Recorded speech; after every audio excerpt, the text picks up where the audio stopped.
Everybody, how's it going? Thanks for joining us here at Emerald City Hockey post game live after another rough one. There's no way to there's no other way to describe it really, right? It was another bad game. Just a Kraken just can't string together the 60-minute performances. I just don't get it. It's so not the team that we're used to seeing. It's so not the team that we saw for the last 2 seasons. But this one, I mean, it started off so promising. You get the return of Brandon Tanev. He gets a goal, contributes, you think, to a second goal. All right, it gets called back for goaltender interference, whatever the heck that means. Right? All the memes about that. But the Kraken played so rock solid through the first. Avalanche not able to do anything. Kraken are getting shots. It really seems like they've addressed the problems. Second period comes around, and you get the two teams. They pretty much play each other to a standstill, I would say, through that second period. It was pretty even on both ends.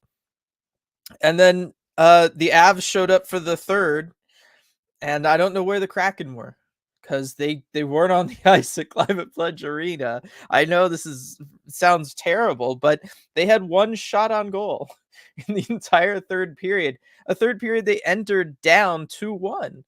I, it's it's wild, right? I mean, that's not what we're used to. That's not the team we watched the last couple of years. Even year one, that wasn't what this team was. So I'm very confused, especially coming off their last game. Everything that went into the practice that they had yesterday, all the things that were put out there from Dave Hackstall, the message that he was sending to the team, and all the work that they put in, and then just to kind of get bitten by the same, diminishing energy level, diminishing returns, whatever you want to call it, throughout as the game goes on. It's still very, very strange to watch and to see. That being said, where you won't have diminishing returns, fun wise anyway, Flat Stick Pub. You can go there, play mini golf, play at any of the other games at one of their 6 amazing locations throughout the state of Washington. And then, of course, got the season-long specials, including that post-game $1 off beer if you attended the game and you show your ticket at the South Lake Union location. So once again, thanks to Flat Stick Pub for sponsoring these post-game lives. Got a couple super chats here. Let me get down to them here. Seth with the first one. Thank you very much, Seth. Really appreciate it. What's with Joey playing away from the net? The first 2 goals were literally put in by an Av behind him in the net. I mean, look, we know about the adventures of Joey Decord. We've talked about that. That's his game. It is what it is. I will say that. I don't think that it was totally on him, those 2 goals, as far as guys getting there. Look, the bottom line is the Kraken defense was not great tonight, particularly around the net. I mean, they were somehow playing very close to the crease and yet also not always contributing or doing much. They were just kind of backing themselves up and then not really doing much. The Avs were that way in the first period, which is how you get Wenberg, right? On the disallowed goal, you get Wenberg kind of doing the same thing where he's just standing there taking shot after shot point blank and just nobody's bothering him. So I would put those more so on the defense, Seth, than on Joey. But yes, there's the pros and cons to Joey playing the puck and leaving the net as much as he does. The pros obviously being he can move the puck. He can kind of be like a third defenseman back. In theory, if the Kraken were a more transition-based attacking team, that's exactly what you want. You want a goaltender who's going to play the puck more frequently. And it's one of those, yes, for every goal that maybe that leads to, you're getting 2, 3, 4 goals going back the other way because he's able to feed your transition and feed what you're doing. Kraken just aren't a very good transition team, so they're not able to really take advantage of what he does. All too often, he leaves the net, makes a play on the puck out to a defenseman who just kind of then skates it back into their zone and then starts the breakout. It feels very much like the Kraken haven't figured out how to utilize him within their structure, within their plan of attack, within their scheme. And so I would love to see that from them. Maybe, I know this week they're pretty busy, but the next time they get a couple days off, which would be not this next week, but like the following weekend, maybe they could, take advantage of some of that and kind of work on some things. given that Joey is playing as much as he is now. I think that would be something that they could do. Schultz with the super chat here. Thank you very much, Schultz. A no-show in the second and third. A tough session by Hack is enough for maybe one period of effort. Has any ref ever changed a call by being yelled at? Done. the with the emoji there. Yeah, so here's the thing, right? First period, this is what the Kraken have done all season, right? I don't even know that it was really from the practice last time. I think that was just how the Kraken start games. They just get going for games and they come out hot, they come out charged up. They make something happen, especially with the return of a Brandon Tanev, big energy player, made the PK look a little better, was able to create chances on the PK, like shorthanded chances. They were doing really good stuff there.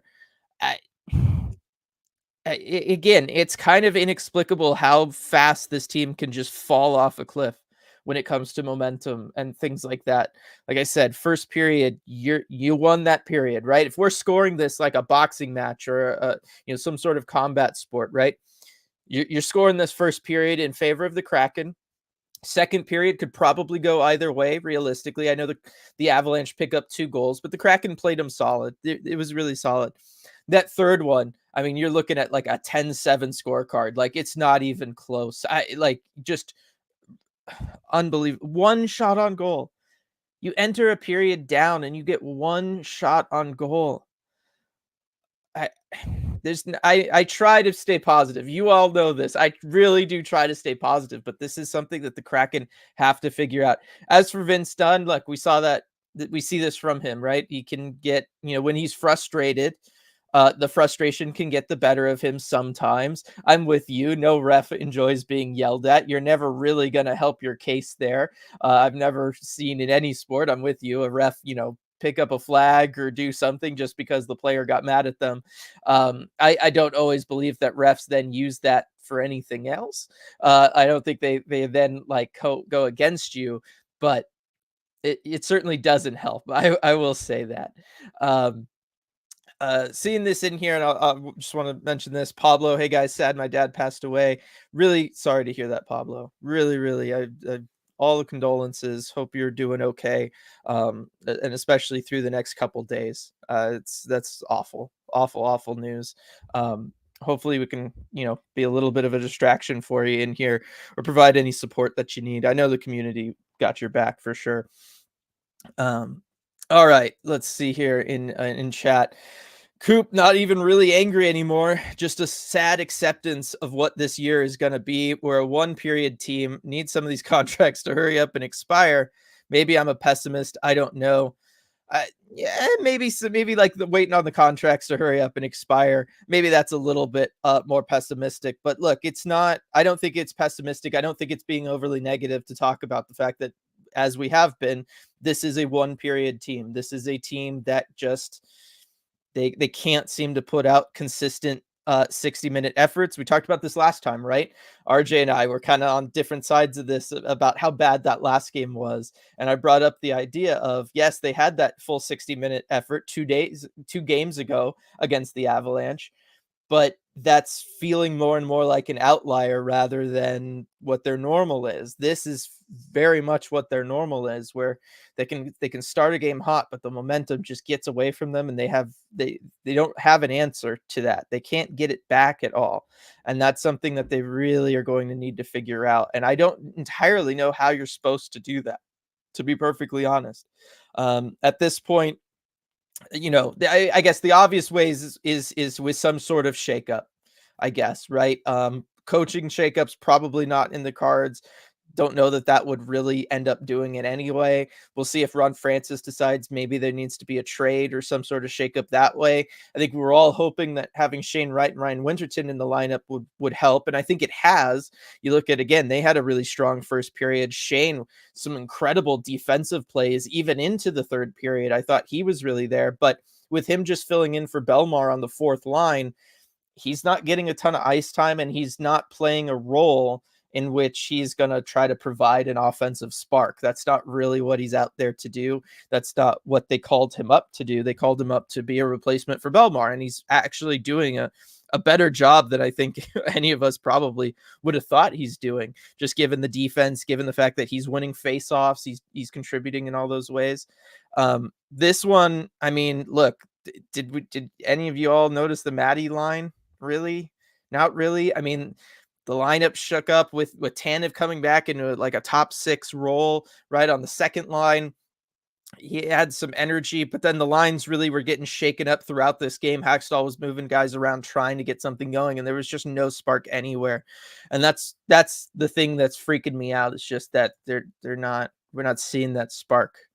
And there should be a spark somewhere. Not to be pessimistic. Okay, I guess that's the word of the day for all of us. But with every game, my hopes for this team are dying a slow, agonizing death. It'd almost be funny how they can play 20 consistent minutes a night if it weren't so painful. They can only play 20 consistent minutes. It is painful. I just don't get it. Like I said, I don't get it, especially because this has never been the hallmark of the team. Go back to year one when this team was, they were bad. They were losing games like they're losing now, right? It was a bad, rough time, year one. But the one thing we always came into these post-game lives and we all talked about, and we really, it endeared us to the team, was the fact that they never gave up, right? They could be down by 6 goals and they'd enter the third period trying, maybe pick up 1 or 2, right? Like they really hung in there and they made sure they finished games. And right now, what we're seeing from the Kraken is that they're not finishing games. And this is a new experience. This is uncharted waters for us Kraken fans, and it's not great. not great at all. Light with the super chat. Just going to be up front. Nothing good to say today. I think Borgen needs to be benched. I've been so frustrated watching him play. Wow. Look, Light, you're generally the most optimistic amongst all of us. I think we would all probably agree with that. So I think that's important to recognize that, like, we're all at this place now where things really need to change.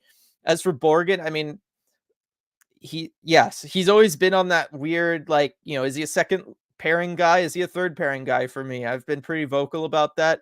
I've probably been more pessimistic about his upside than most people. Certainly RJ. I mean, we could talk with him about it in a little bit when he joins us.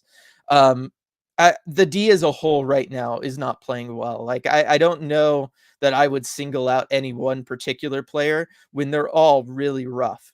Like, they're all struggling mightily. We talked about it earlier, right? Coming off of Seth's super chat. It's not as much Joey as it is you have 2 defensemen hanging out net front and not doing anything. You've got Shane Wright back checking harder than defensemen at times. You've got Shane Wright getting in passing lanes or defending with guys. Ryan Winterton had a great sequence in the first period where he stuck man-to-man and really covered up in the slot because the defensemen were playing too far back. I mean, they were basically in line with Joey on the 2 sides of the crease, and there wasn't a reason to be. There was no Avalanche player that deep, that down low. So I think that the defense right now needs a shakeup. I would probably start, scrambling lines. Something needs to happen there. You need to wake up somebody. I think you could make an argument that Vince Dunn's not playing very well right now as well. Larson's just kind of doing his thing. He's really starting to press offensively. He's still the only aggressive defender back. Jamie Alexiak, again, I feel like he's just kind of doing what he's always done, which is steady, and it's solid, but it's not great. And then Schultz, Dumoulin are just, they're a third pairing. But right now the defense needs something. I think you're onto something, Light, as far as whether it's benching somebody or mixing up the D pairs. I think something's going to need to happen there.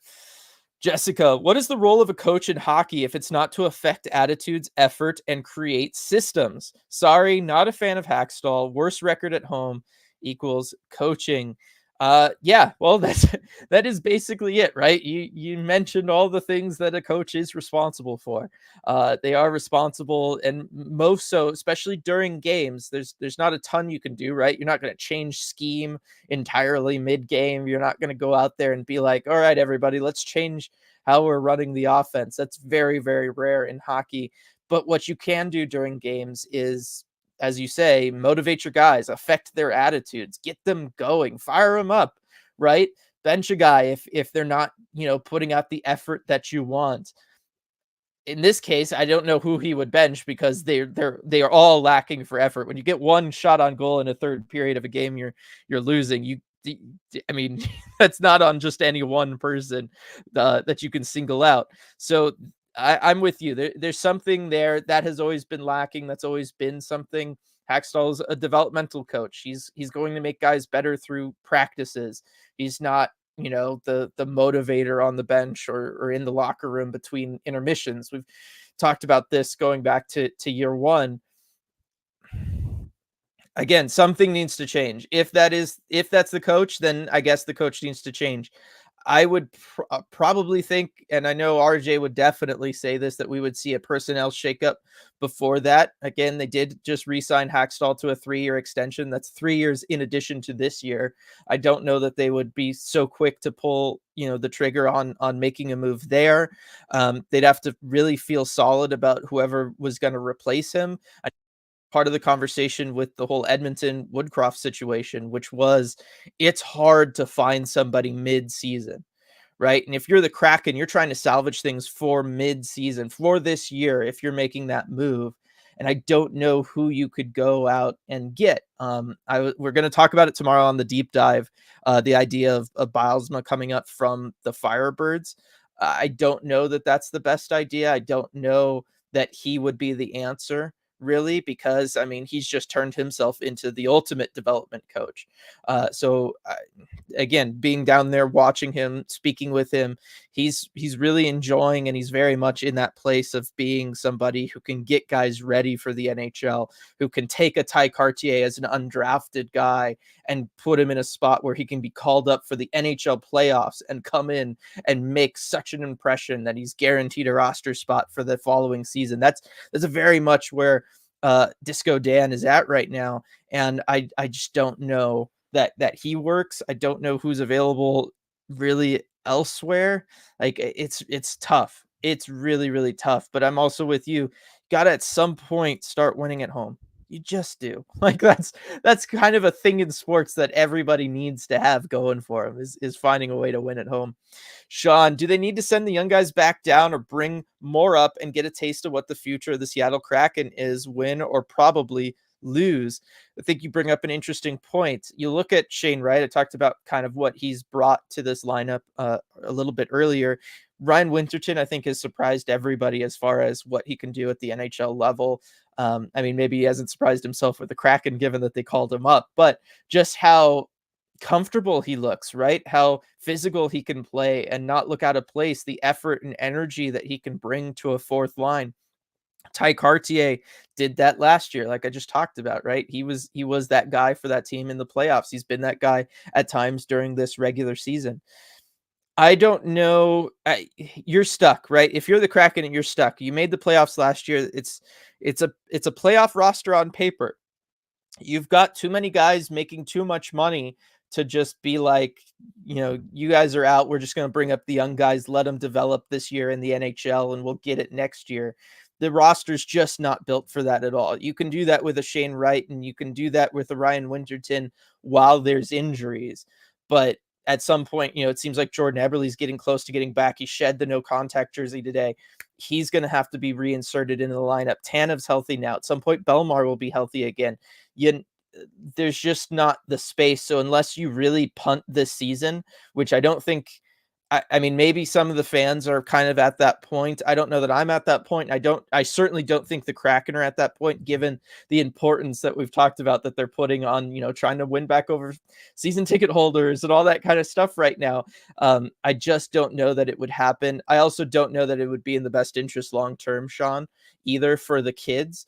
I think given who you have on the AHL roster right now, it's not outside of Shane and Winterton. You don't exactly have like your top 5 prospects all there right now. So I don't know that calling them up to the big squad would be the best thing for them. I think you're probably better off letting the, Morrisons and Hughes and all those guys of the world just dominate at the AHL level the way the Firebirds are doing right now, right? Go on another long playoff run if possible. I think that's probably in their best interest, just to get them as ready as possible to go and be kind of the more role player type players that they're going to have to be at the NHL level. So that's kind of where I'm at there. Um, I mean, I don't even know where to jump back into everything. Like this is it's just tough. I know everybody is feeling this way. RJ's just joining us now. Let's go ahead and get him in here. I mean, RJ coming in at a good time, was just finishing up with some super chats. Everybody, for the first time ever, RJ, what I'm seeing is a lot of not to be pessimistic, or I'm gonna be pessimistic, or I just have nothing good to say. And it's rough, RJ. It really is. So, did the Kraken say anything? Is there anything for us to kind of gleam onto? Sorry to disappoint here, but yeah, not a whole lot of detailed takeaways from the guys tonight. I mean, I'm joining you after about 20 minutes. I did check, and I see over 100 people in here, by the way, which is Yep. awesome.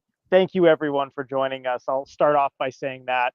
But as far as takeaways, I guess there is one fun moment from post game that I will share with you here. But we'll start with Brandon Tanev.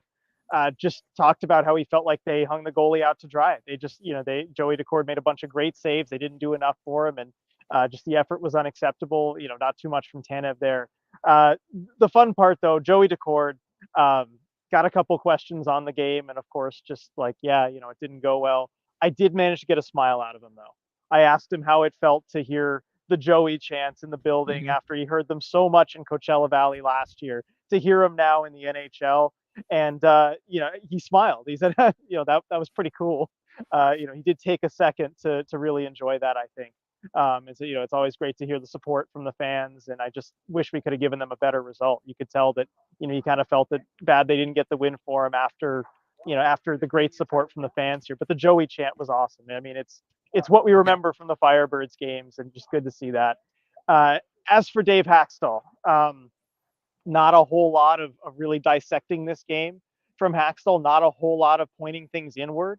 I mean, his biggest, I think, reasoning, on this game, he said, the Avs had a lot of really good players. They played a lot of minutes in this one, and they played really well, and that just made it difficult on us. That's kind of the answer that stuck with me. But no talk about the one shot on goal, and it was barely even a shot on goal in the third. And the shooting mentality, nothing on that. He did say he thought Joey Decord played great, played a really good game, but he wasn't in a mood, I think, to really dissect this one and get into it. And of course, he was asked, well, the losses started to pile up. How do you turn this thing around? And he just said, just get back to work. Got to get back to work and put the work in to get better. So I'm sorry I can't give you more tonight, but Yeah. that's kind of how it was. You didn't seem really in the mood to dissect this one. Yeah, I can imagine that. It's tough, and especially because you got tomorrow off, but then or maybe you got practice, but There then is a you're gonna practice scheduled tentatively, so we'll see if they decide to do that. Although it yeah, didn't work last time. it didn't work, and then you're gonna have back-to-back games after this too, and just the way this team is playing, the energy level, again, how do you have one shot on goal in a third period? You're entering down 2-1, You like trail the whole time. Yeah, and I don't know if you saw the one shot on goal. What it was just from their own mhm, zone, like from your own face-off dot, just dumping it in that it happened to be on net. yeah. I mean, this was as good as zero shots on goal in the third period, and it's unacceptable. It is. So I mean, we've had a couple things that we've talked about. I guess we'll start with I think you said it was Tanev. Uh, you know, kind of hanging Joey out to dry in this one. A lot of talk about the defense in this one. We've had somebody bring up the idea of even benching, say, a Will Borgen. I do think that after this game, RJ, something needs to happen with the defensive core, whether it's shaking up the D pairs and moving guys around, whether it is benching somebody and bringing in Magna. I don't know your thoughts on that situation, but tonight they were bad. They were, and I do agree with that. Something has to be done. If it's the same six guys, switch the pairs, or you could bring a Magna in or somebody. I think it just has to be done at this point. And yeah, Will Borgen, it was there right, by those two net front goals, those first couple, and he was trying to make contact. I'll give him that. He was trying to make an effort there, but it just wasn't enough to prevent the goals. And so, yeah, you have to shake something up. The other thing is, and I'll use Lindsay's comment here, but we were talking about it just before you joined. Time to send Shane and Winterton back to Coachella so they can get their swagger back and we can avoid burning a year off the ELC. It's been brought up also so far tonight, RJ, the idea of, hey, almost punt on this year and you bring up a bunch of young guys and you try to have them spark the lineup and get NHL experience and all of that. Or, I'm kind of saying I don't know that the roster's in a position where you could do something like that realistically, but I mean that's kind of where people are at. Right. I don't think you have the young guys to bring up. Really, according to the plan, yes, you have Shane and you have Winterton. Winterton's a bit ahead of schedule, but according to the plan, this is the year where a lot of those guys you drafted in the first couple of years get their first pro season in Coachella Valley. And next year is the year where they kind of push for those roster spots. Riker Evans is really the only other one that I can think of that you'd call up. I just don't think that works given where the Kraken are at roster wise. I do agree with you there. As far as sending them down, I think you really have to consider it now. I think maybe give it one more game against Edmonton. We'll see where Jordan Eberle's at, if he's ready to come back or not. It seems like he's getting close. He shed the non-contact jersey today. He was out there getting extra skating work in. It seems like he's close. But Dave Haxtell, I thought he actually gave a really interesting answer on that this morning, because he was asked a great question by Allison Lucan. Of course, we shouldn't be surprised, but about kind of having Shane and Ryan there through a game that was really good against Colorado on the road, and then also this tough game against Edmonton, and then kind of learning the lessons from that. And Haxtell said that it was really important for those two, not just to experience a game where things went really well and you had a great effort, but also a game where no one kind of played well. And he did single those two out, of saying, I thought they had a pretty good game, like, all things considered, but it was important for them to go through a game and be there on a night where the team was not playing well, and on a day afterward where you have to kind of have that honest reflection, look in the mirror and put in a hard day's work because you didn't play well. He felt like that was really good experience for the two of them. Now, of course, whether that adds up or not, you have 2-3 losses all of a sudden and things start turning sour. I do think you hit a breaking point there. But yeah, I think it's notable to mention that Haxtell thought that, at least from the Edmonton game, he thought that was valuable experience for the two of them. Yeah, that is good to bring up. Yeah, we'll see if Eberle can come back to play his two former teams, RJ, back to back, Edmonton Oh, and the that's right. Islanders. If ever there was a time for Jordan Eberle to be in the lineup, stretching, trying to find good stuff here. This is also the other thing that I wanted to ask you about before getting back to comments, but I'll use a couple comments here. First from Habak, what coach could fix this? Can't think of any coaching style that can quickly turn this around. And from Burnt Krem, Hextall has lost this team already. His clock is now ticking. This is end of season ticket holder, third year contracts. Francis is going to hear from management shortly. It is business. I mean, Hackstall, RJ, I know we've talked about it a little bit last time. It felt maybe probably premature, especially given, we know his extension. We know all of that stuff. This is a real problem, and it feels like it's a motivational problem. It's not getting the guys to be able to play, not being able to get them to have 60-minute performances. That's real danger territory for any coach in any sport. It is, and this is the first time that I'm really feeling kind of concerned about that. With the Kraken in the past, you can, yes, point to Hackstall, but you could also point to, well, this might be a lack of skill issue. Talking about year one, you could point to, well, they'll turn it around. They never lose 3 in a row, right? Or they, 3 in a row max, right? Mm-hmm. And they're going to turn around after the 4th game. This one feels different. I think the reason it feels different is because after that Edmonton game, you had Hackstall really try and send a message to his team in practice. I was there for that practice, and the way he was working guys really hard, he was giving them an earful about the lack of shooting mentality. And I think it was something that maybe we were kind of meant to hear in the media too. It was very clear, and that message gets delivered, that message gets received, and then the very next day you have something like this happen. I can't recall a time in this team's history where that has happened so far. So we're in kind of uncharted territory right here, and that's what gives me pause. Yeah, just got a big super chat here from Elizabeth. So thank you very, very much, Elizabeth. Yikes, I can handle a loss, but the complete lack of effort after the first period was hard to watch. We looked slow and disorganized. Yanni kept trying to light a fire and it couldn't catch. How do they fix a lack of effort? I started this off, RJ, talking about how this doesn't feel like the Kraken, right? You look at the first 2 seasons, what really helped endear people to this team, especially that first season when things were really rough, right? They were losing games like tonight, but the difference was they never gave up, right? The effort was always there. They made sure they were always there finishing games. And this season, RJ, what we're seeing on nights like tonight, like nights like a couple nights ago against the Oilers, this team doesn't finish games, right? The 60-minute effort level isn't there. And that's, as you said, it's uncharted waters. I used that same thing Oh, did you really? earlier to talk about it because it's not something that we're used to. I get that Hackstall was on them and he was, yelling and whatever and really trying to emphasize working through it. But it's clear now, certainly that didn't work. I'm trying to think of other ways in which you can do this. I'm the kind of person that at least when I've been in leadership positions, I find it's better rather than just getting on everybody and adding more pressure and stress into an already stressful situation.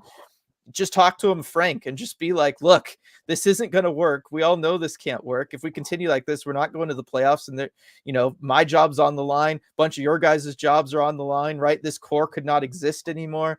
And really try to make it, like that and try to talk it out and try to get to the root of what this problem is, why these guys can't seem to be motivated from period to period. And then also, if I'm coach, I take a look at however I've been handling intermissions and I see how can I change that, right? If I've been talking to them, maybe you'll leave them alone and try to have a leader within that locker room come up. If you haven't really been talking to the team, which I know a lot of NHL clubs don't do, the coach doesn't always talk to the team during intermission. Maybe you get in there and you start really trying to work on stuff. Even if it's just something simple and manageable that you can just kind of get a win with, right? Coming out for the second period. Hey, I've noticed they've been doing this. Let's just focus on doing that, on stopping it, right? Or playing this situation slightly differently and just give your guys a little bit of a building block so that they can have like an early win in a period and try to get some momentum that way. That's really all I can think of though, RJ, because it's a tough situation. Yeah, I mean, I think that's really well said. I think you covered just about all the angles of it. I mean, the only other thing I can think of is, maybe it's time for like a players only meeting type of thing. I don't know. That's the other thing I've seen in these situations that maybe can help turn things around. But yeah, I think you have to just really reevaluate what you're doing. And it worries me that Hackstall it felt like yesterday. He removed the glass from the, in case of emergency button and he pressed it, with getting on Yeah. the guys like that. And to see that it didn't seem to be attached to anything, that's the problem. Yes. I mean, we'll talk about it tomorrow on the deep dive. I have thoughts on Bilesma. I have thoughts on from being around Hackstall in Arizona that kind of relate to all this too. So we'll get into it more there. But yeah, as far as what you could do to change it, obviously they need a different approach because what happened yesterday didn't do anything really. Light with another super chat. Thank you very much, Light. One more thing. We got Belly for faceoffs, and Shane is 8 for 11 on the dot in these last 3 games. Just food for thought. I brought this up earlier, RJ, when it comes to Shane Wright. He was brought in to fill in for Belmar, right? He was brought in to just, play solid, two-way game, win some faceoffs. There you go. He's arguably been playing better than Belmar in the sense that, yeah, he's not winning as many draws, although he was 60% tonight. But the defensive plays and the defensive effort that Shane Wright has, he was out back checking his defenseman tonight, RJ. Like, incredible what he's able to do. Do you think that effort has been noticed? Do you think that there might be a chance that maybe Shane just stays up here? As far as the effort being noticed, yeah, I think so. Certainly after talking to Hackstall this morning and him praising Wright and Winterton, I think he's absolutely noticed the effort and noticed the skill there too. I think Wright at this point is just kind of an overall upgrade from Pierre-Edouard Bellemare. And I mean, that shouldn't be too surprising. This is a 38-year-old veteran who's kind of at the tail end of his career versus a top 5 draft pick. That's something that shouldn't be too surprising to us at this point. But I think we might, see him. It just depends on whether it's all his long-term development, right? I mean, that's the trade-off that you have. Also, I do want to give Bellemare some credit too, even for Shane Wright's good face-off percentage, because those two were working with each other so much during training camp. I saw all the little lessons, the two of them after practice, like every day, taking those face-offs and practicing and getting those reps together. I'm sure some of that rubbed off on him.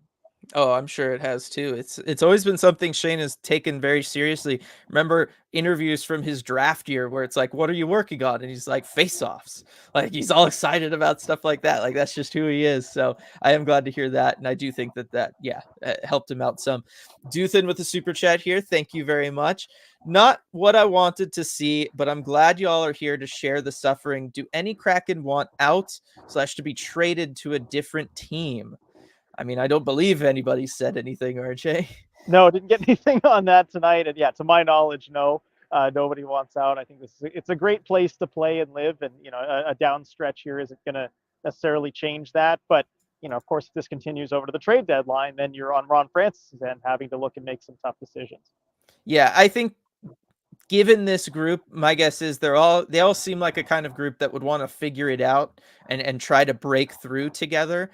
I still think at some point somebody's going to have to just step up and be the person to figure out a way to motivate them all. As much as we've talked about that with Hackstall, this is a team with a lot of leaders on it. They have what 4 or 5 guys that can have an A on their chest at any given game.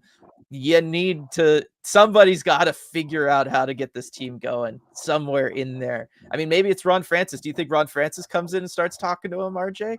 I mean, that would be the next level of break glass in case of emergency. I mean, that's usually I think what one step after players only meeting. I don't know the usual order of things, but that's the other option. I guess you could have the GM go and talk to guys. That is how you know it's serious. Yeah, and I mean he would be GM, but also it's just one of the greatest players ever, who's Yeah, won both Stanley Cups, and you could just be like, look, this is what it takes. You guys got to figure this out. This one from Sean, I know probably already what you're gonna say, but I figure I'll read it. RJ, have you seen or heard any indicators of issues in the room with this group?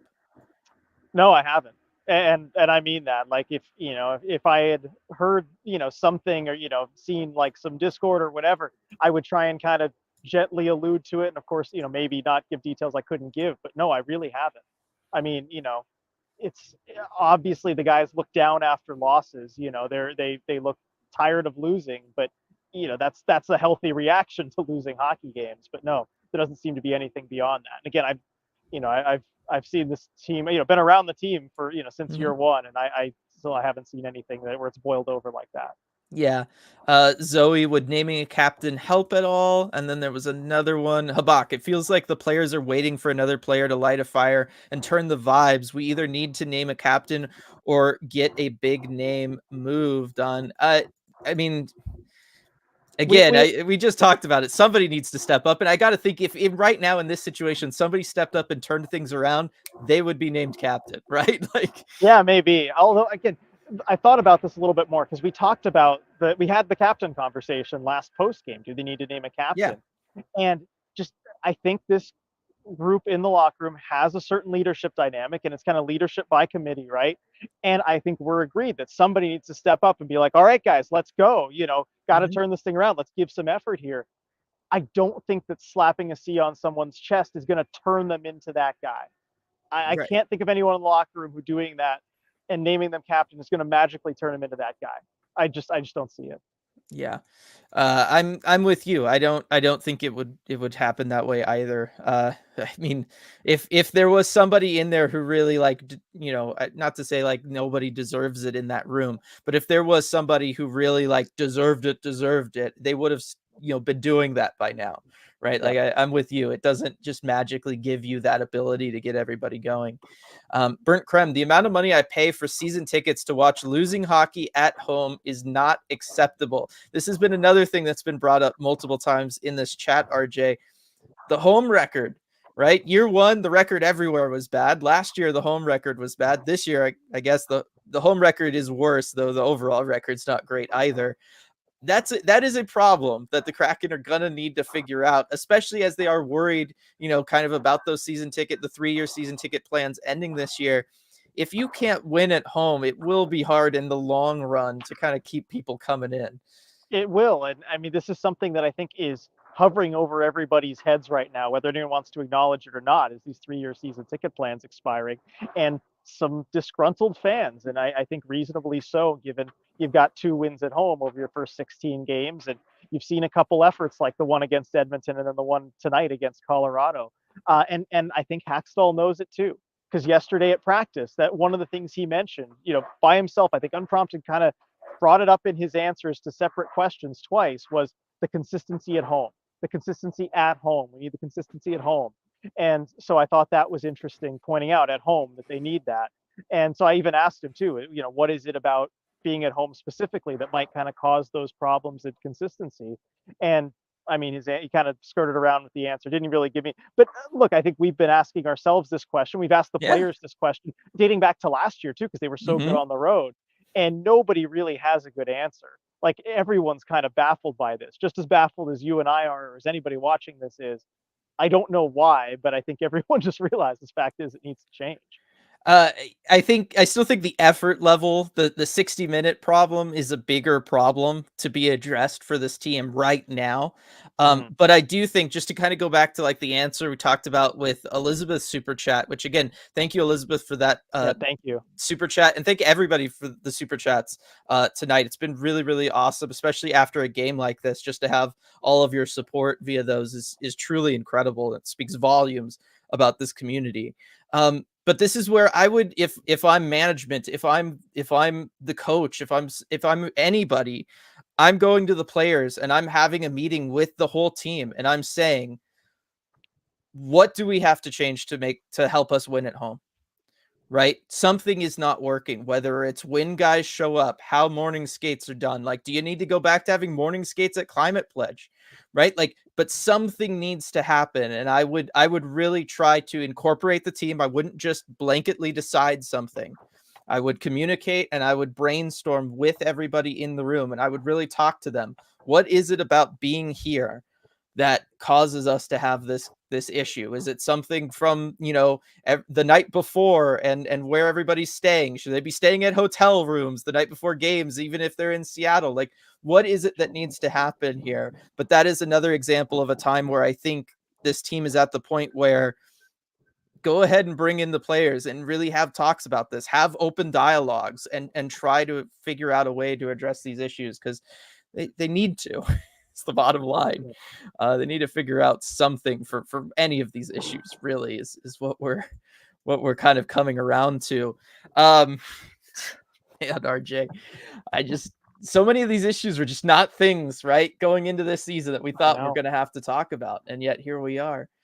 It's gonna be a real soul-searching deep dive tomorrow. It really is. Lots of conversations around Shane Wright all through here. I like this from Casey. Is it possible someone has switched out the regular coffee with decaf in the locker room? Could be an easy fix. Is it that simple, RJ? I wonder. Maybe it could be. I mean, man, that would be a nice, easy fix. It's the BioSteel. Give them Gatorade. That'll get them going. I mean, yeah, BioSteel went bankrupt already, so you can just go back to the Gatorade. What's the problem? I was just gonna say, they went bankrupt, and yet somehow they're still like the only drink NHL players are allowed to have on a bench, which speaks volumes about the NHL more than anything. Kalen, so much of this is the player's frame of mind and interpersonal relationships. How is it that there isn't a huge team of sports psychologists working with everyone? I think that is something that we haven't talked about. Thanks for bringing that up, Kalen.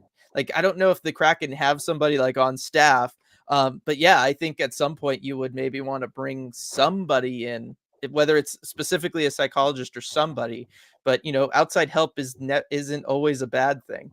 Yeah, my memory isn't super clear on this, so apologies if I didn't remember this exactly right. But I seem to recall from year one, Chris Drieger talking about working with a sports psychologist. Yeah, that's right, because we both talked about this, and you talked about the importance of of mental health, and maybe kind of used it as a springboard to talk about this stuff.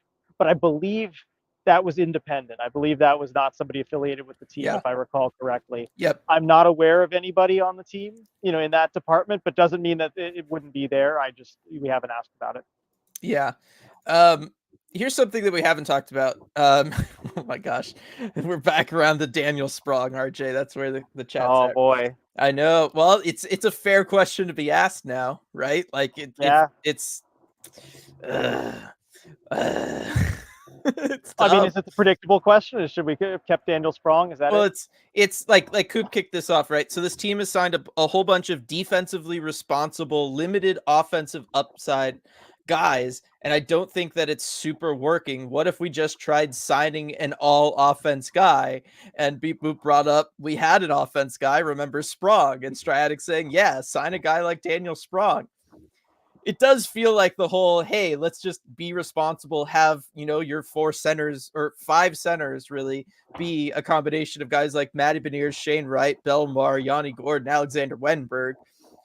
We talked about this team that is built for playoff success perfectly, but the offense, RJ, I mean, when you're seeing the low shot totals, 3 shots, 4 shots for a period, 1 lame shot tonight, it is a problem. Like at some point, like I don't know who to really go to on this team other than like Bjorkstrand or something to just be like, look, just go. Just don't worry about things defensively. Just only focus on trying to get as many shots as you possibly can. I mean, I don't know. It's Jared so like, McCann. I guess so, yeah. Although he always focuses on defense too, right? Like Yeah. he's covered in the center Are they for all Maddie too and stuff. defensively responsible? Is that's the Yes, problem? we got too many responsible people. We need an irresponsible person back on this team to All just go right, here out there and try to make I gotta offense. go show Jared McCann some of my beer league tape and be like, "This is the blueprint right here." Yes, yes. You need however many goals and the 1 assist or whatever that you're rocking right now. That's what you need Don't to check go the for. stats. Just oh man, it is just something that they do need to figure out.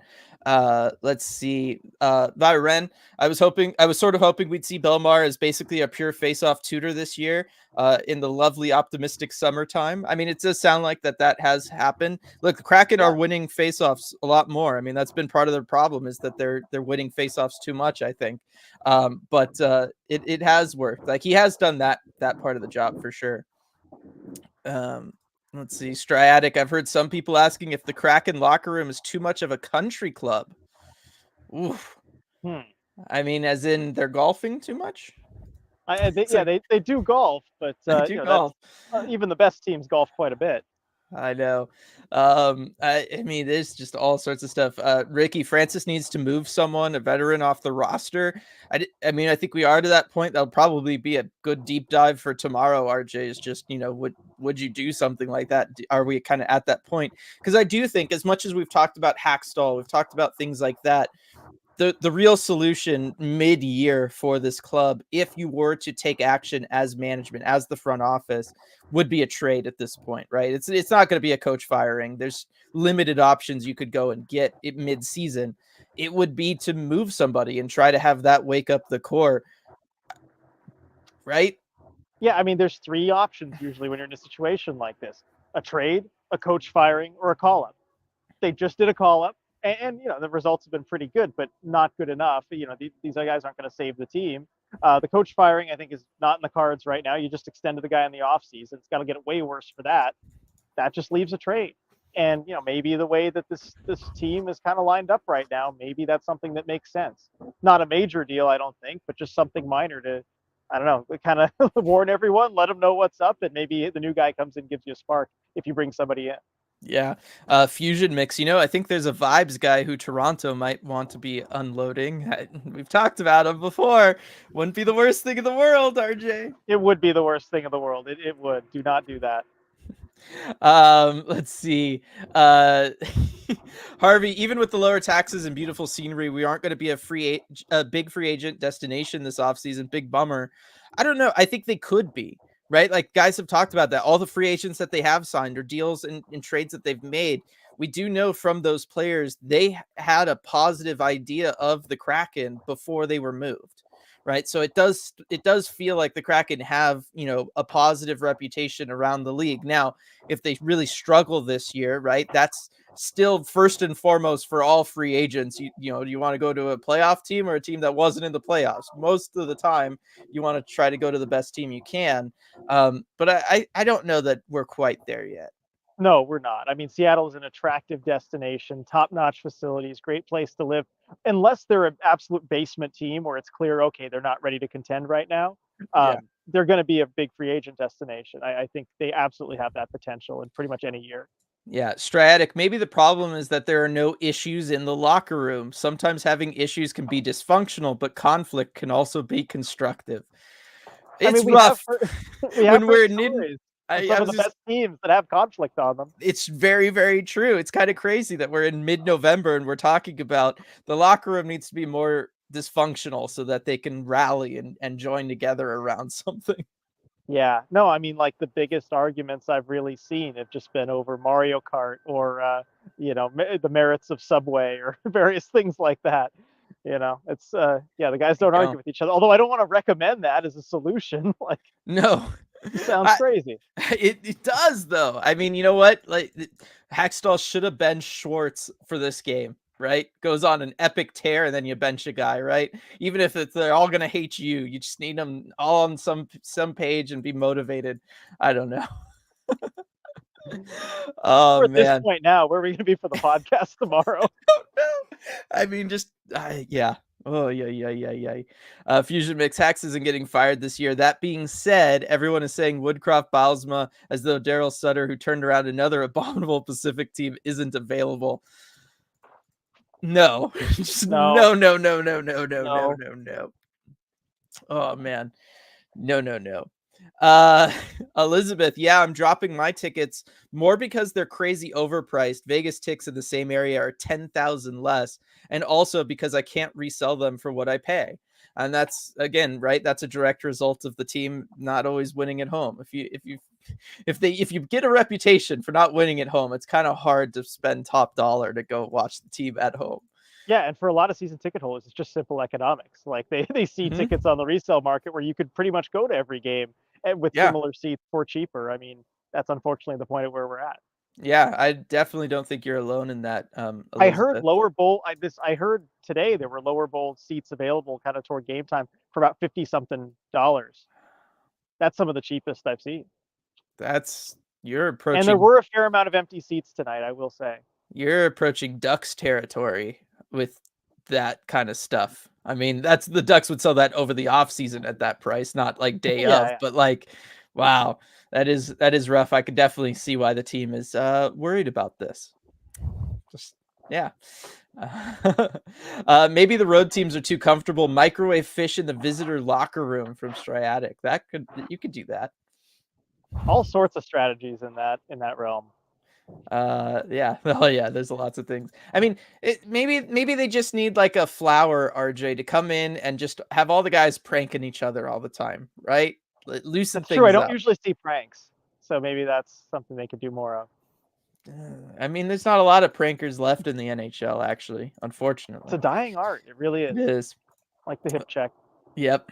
Why doesn't that exist though? There's so many opportunities for it. You're taking the That's other a guy red out of the glare play rant. Yeah. way longer than you are. Like it makes no sense. It drives Dylan, me while you're up nuts. here, teach Adam Larson how to deliver hip checks. I am. I'm just gonna walk up to him in the locker room, whenever that is, post game even, and I'm just gonna hand him my phone, and it's just gonna be Rob Blake hip check highlight compilation videos on YouTube, and I won't even say anything. I'm just gonna walk away and then awkwardly come back for my phone later. So Um, speaking of Lars, real quick, should we tell him to stop saving the goals for when you're here? He had another really good chance tonight, and I'm just like, oh, I know you're saving it for Dylan, but come on. Yeah, I'm okay. Like I am. Adam, if you're listening, I am okay if you score without me in the building. I really am. You could score for yourself, okay, bud? Like that's it's probably healthy. Um Elizabeth, remember when we scored 9 goals? Barely. I know for you that's probably like a fever dream being in the building. I don't know. Remember if that's the right word, but I yes, was gonna say. vaguely. I was barely remembered it that night. Yeah, but you know what, RJ, it feels like every day we get further and further away from that moment. It's a yogiism. There have been some real issues with defense from our supposedly good defensive centers this year. Not that they're bad, but I mean, yeah, I don't know. I still think the defense from the defenseman has arguably been more of the problem. Um, Sergio pointing out, look, Burakovsky was supposed to be one of our leaders, but he's dealing with injuries, unfortunately. It's true, right? That was one of the conversations around bringing him in. Stanley Cups, 2 different teams, right? Like there is leadership and there's aspects of that that can come in and help out a group. Especially you got to think when a team is kind of stuck the way that a team like the Kraken are stuck right now. Yeah, that's a huge loss. And we talked about it with the Sprong conversation. Just bring in someone who's kind of a pure offense type of guy. I mean, Burakovsky was kind of supposed to be that guy. And you can't plan for another long-term injury like this, but unfortunately, that's what's happened. Yeah, Kraken are just the latest example, RJ, of cups in the room doesn't necessarily translate to much of anything, right? Whether it was Berkey, Dumoulin, Belmar, Schultz. I mean, like it is one of those things. Like, yes, it is helpful to have that leadership around, but it's not like a cure all the way. Sometimes it's made out to be. We'll say. Nicole, I don't think a trade would help. Lineup is already being changed every game. How is sticking a new guy in going to help? I think there is elements of that too, RJ. I mean, at some point, do you think Hackstall just kind of settles on a lineup and then just tries it for like 2 weeks, just leaves it alone for like 2 weeks and hopes that gets something going? Maybe. I mean, we've seen him in the past when he's tried one thing for long enough. You maybe try something else. And yeah, he's tried the line blender, and I get it. We're wanting to make some of these changes, like with Tanev coming back in the lineup. You want him in the lineup. You're not just going to sit him there once he's healthy and everything. And soon you're going to have Everly coming back, and you're not just going to sit on him, if he's healthy. So he's going to be forced to make some more changes coming up. But maybe at some point you start to see that consistency there. Yeah, I do. I do like some of the suggestions being thrown around in here. Vavren, trade Maddie, all change is good. And then a little further down, that's not a real suggestion. But also like Habak, put me in the locker room. I'll cause problems. They can rally around hating me. I mean, there's a lot of it. Nicole's with me. Guys need to start playing pranks on each other.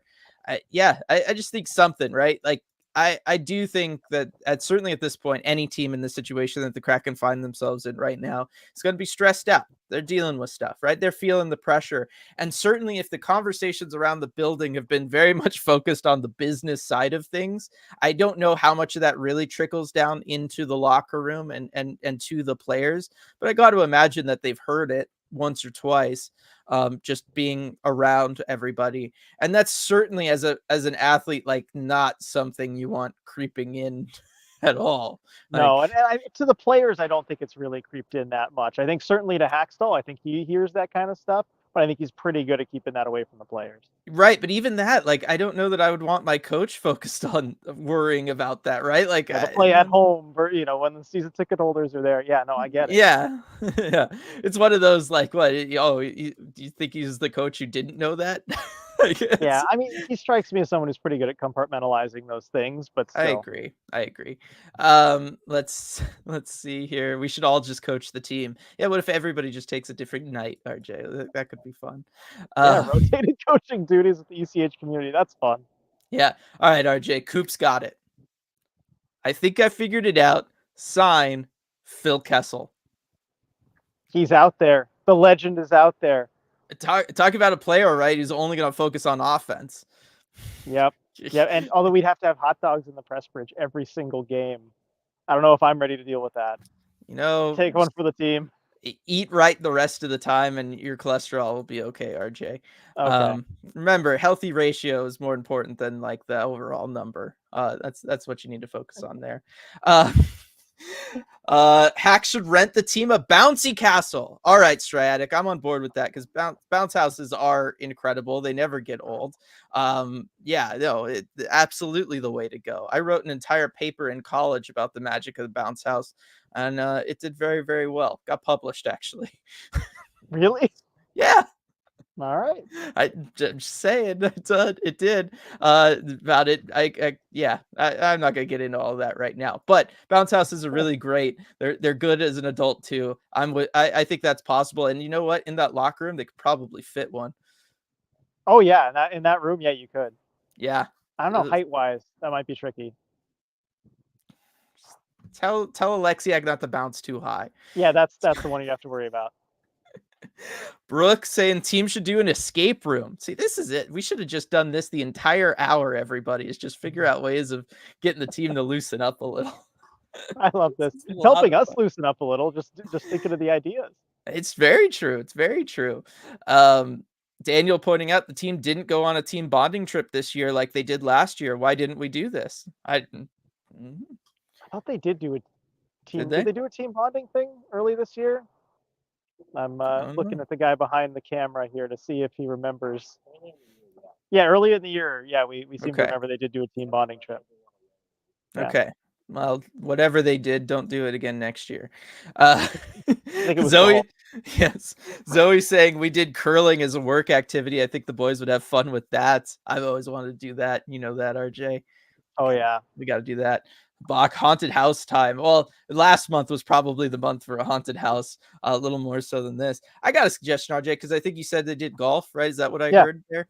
Yeah, okay. Well, they golf all the time normally. That's not like a good one. You need to get out of your comfort zone when you do the bonding trip. You need some level of stress to make everybody start working together. That's where the escape room comes in. Sean saying, pointing out, chat's still at 114. No one wants the session to end.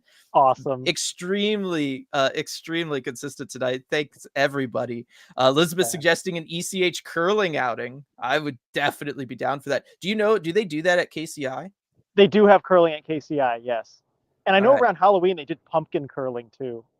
Ooh, that would have been fun. Maybe Yeah. messy, I think but it's fun.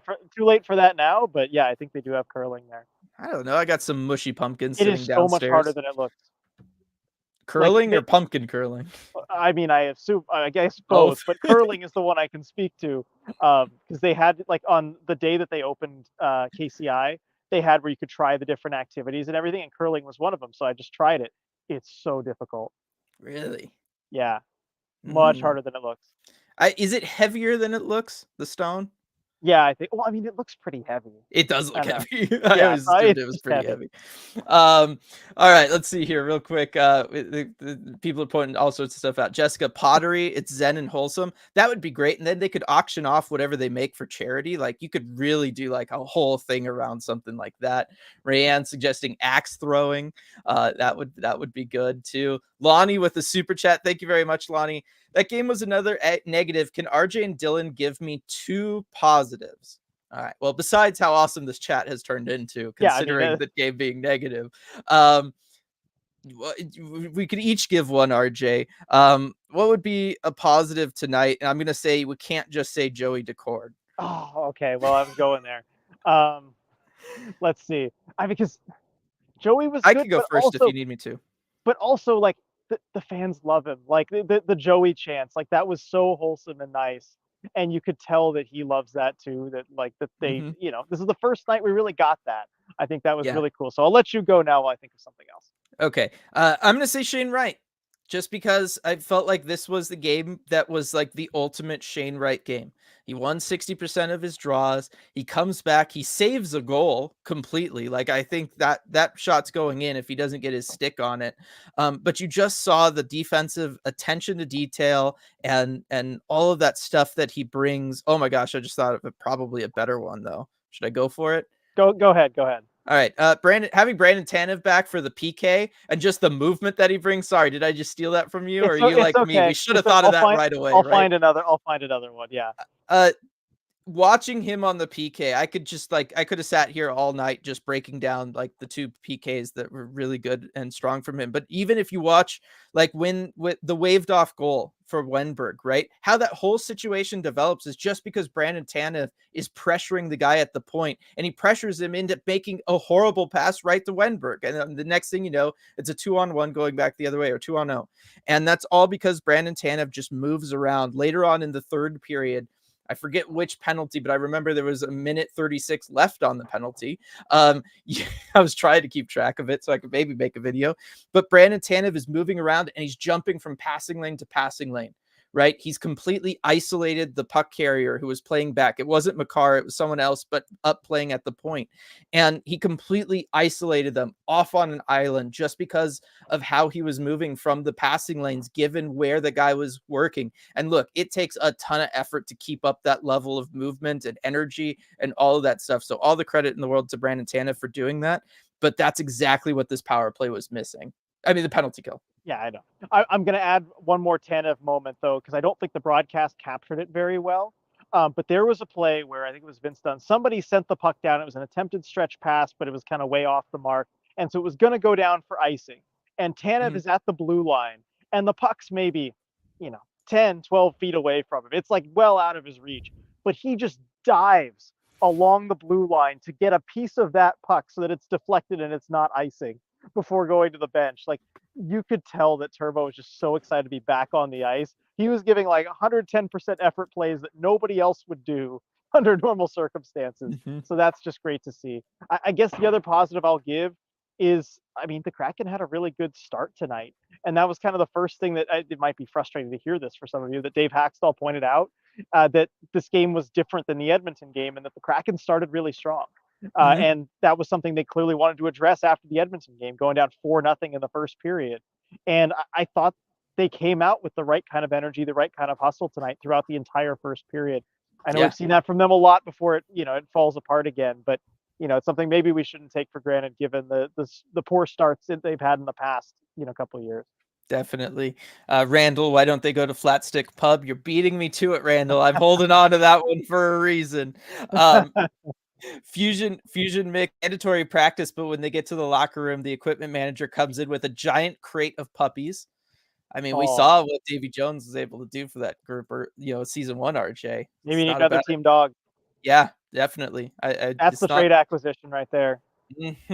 Striatic suggesting go camping and do trust falls. Trust fall our way out of this. It is an option, although a little scary with professional athletes. Should something happen, uh, B though camping. Yes, no one can leave the woods until they're all feeling happy and confident. Yep, you just got to treat them like a bunch of teenagers, RJ. Just like grumpy, moody teenagers, and you take them all out on a family trip, and you're not leaving until they've all figured it out. Yeah, That would be good. can't go till none of you are angsty anymore. Nicole, I think a rage room would be good, actually. Certainly would be good for Vince Dunn, RJ. I know, God, he needs it. That's Uh, but see, he's got the fire. It's just it mhm. needs to be channeled instead of taking penalties into like somehow spreading to the rest of the guys. Yeah, that's true. I mean, there's a guy who, is not just kind of sitting idly by while this team is losing. He's got the fire in him. Just got Yeah. to channel that to productive means.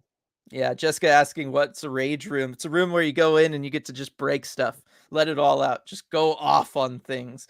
They'll often have like baseball bats and old TVs you can smash in. Sometimes car if it's fancy, and just beat up Wow. on a car. How have I Yeah, not heard about this before today?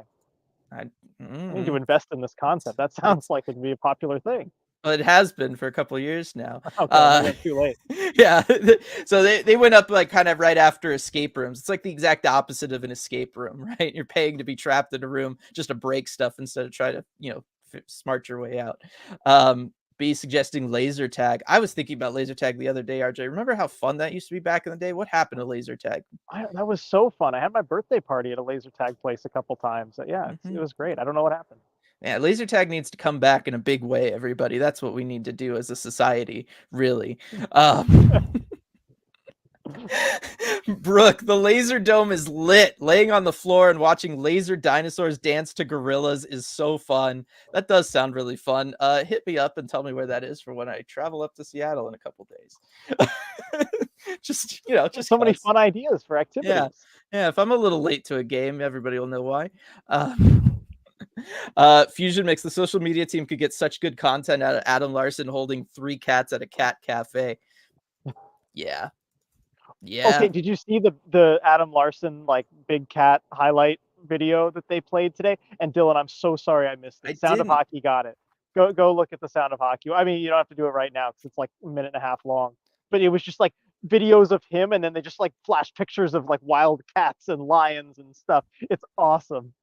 You gotta check Okay, that that out. that does sound good. That does sound good. Hockey mom suggesting I need to bring Afra to the locker room.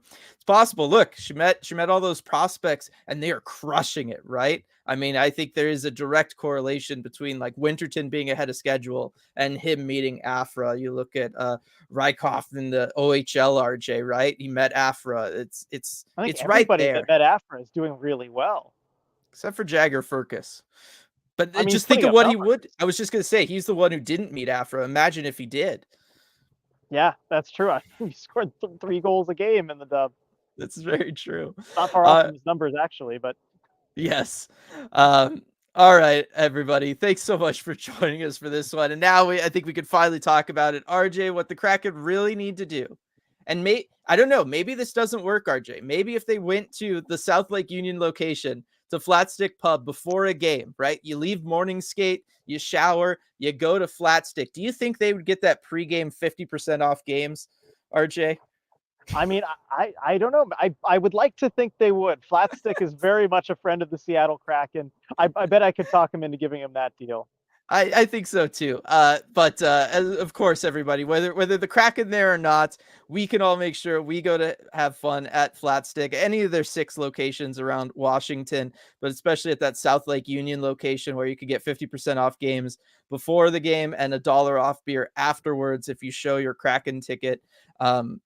Yeah, I certainly think mini golf is the way to go. It is unfortunate that we're not going to be in Seattle at the same time next week, RJ, so we can't do something, but I'm trying to figure out like how I'm going to be traveling around Seattle so I can try to get into Flatstick and play some mini golf and hopefully meet some of you all there as well.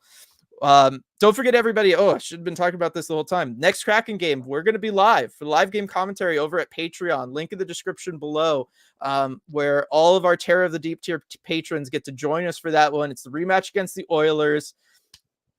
Look, it's just like all these post game lives. It will be fun regardless of what Kraken team shows up to it. But just think, if the good Kraken show up, how much fun we're really going to have watching them hopefully get some revenge on the Oilers. I think it's going to be a lot of fun. It always is. Everybody always has a great time. So looking forward to doing that with everybody. But until then, got to say, we'll see y'all next time.